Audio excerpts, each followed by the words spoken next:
नमस्कार मित्रांनो. हा व्हिडिओ बनवण्याचं मुख्य उद्देश रिटायरमेंट प्लॅनिंग कसं करायला पाहिजे हा आहे. बऱ्याच वेळा काय होतं, की आपण आपल्या मुलाचं रिटायरमेंट प्लॅनिंग त्याला नोकरी लागल्यानंतर किंबहुना मी असं म्हणेल, की नोकरी लागल्याच्या काही वर्षानंतर आपण विचार करतो, की आपण आपल्या मुलाचं रिटायरमेंट प्लॅनिंग करायला पाहिजे. कारण आपल्या आता सगळ्यांना माहिती आहे, की आता सरकारी नोकऱ्या खूप कमी राहिल्यात आणि आपल्याला पेन्शन नाहीये.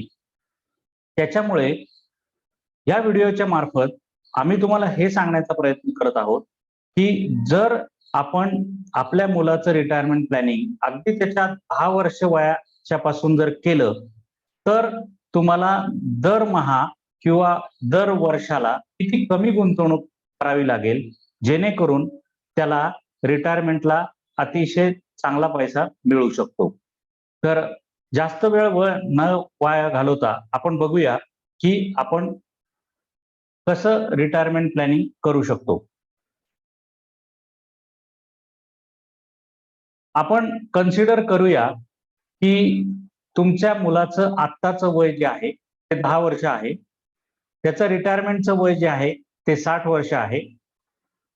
दरमहा जो खर्च आहे, म्हणजे आपण कन्सिडर करूया, की त्याला दरमहा ₹15,000 खर्च होतोय. आपण अपेक्षित परतावा 12% पकडूया. आपण दरवर्षी गुंतवणूक वाढवणार नाही, असं कन्सिडर करूया आणि आपण त्याच्या रिटायरमेंटसाठी आत्तापर्यंत काहीच तरतूद केलेली नाही, असं आपण कन्सिडर करूया. आता आपण याच्यामध्ये त्याची लाईफ एक्सपेक्टन्सी म्हणजेच तो किती वर्ष जगू शकेल, तर ती 75 वर्षे पकडली आहे. तर जर तुम्ही हे कॅल्क्युलेशन बघितलं, तर तुमच्या असं लक्षात येईल, की जो आत्ता ₹15,000 खर्च महिन्याला त्याला लागतोय, तो त्याच्या 60 वर्षा वयाला ₹2,76,000 महिना खर्च त्याला लागणार आहे.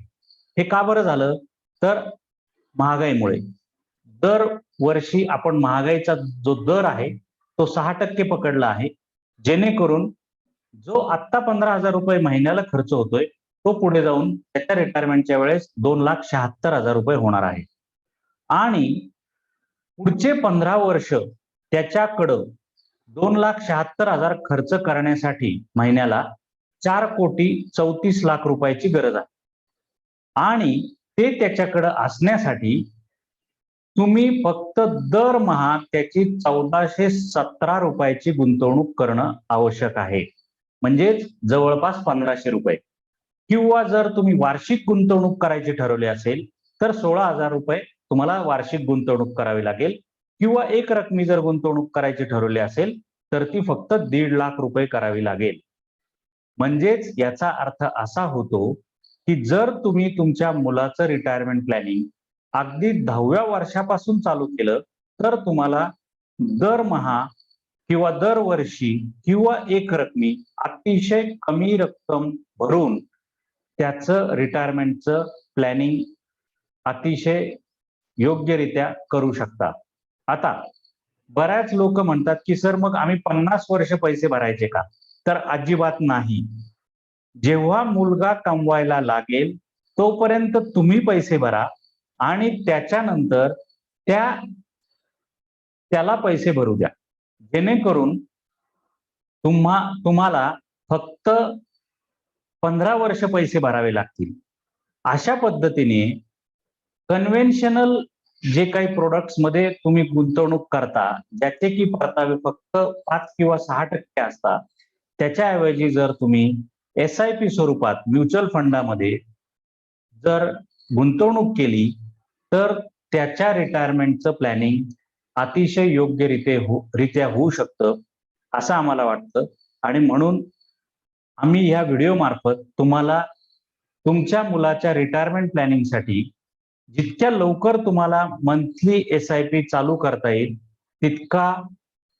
तितकं चांगलं आणि अशा पद्धतीने तुम्ही त्याच्या रिटायरमेंटचं प्लॅनिंग खूप चांगल्या प्रकारे करू शकाल.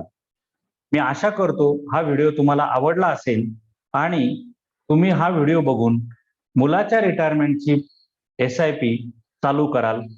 धन्यवाद. Thank you very much.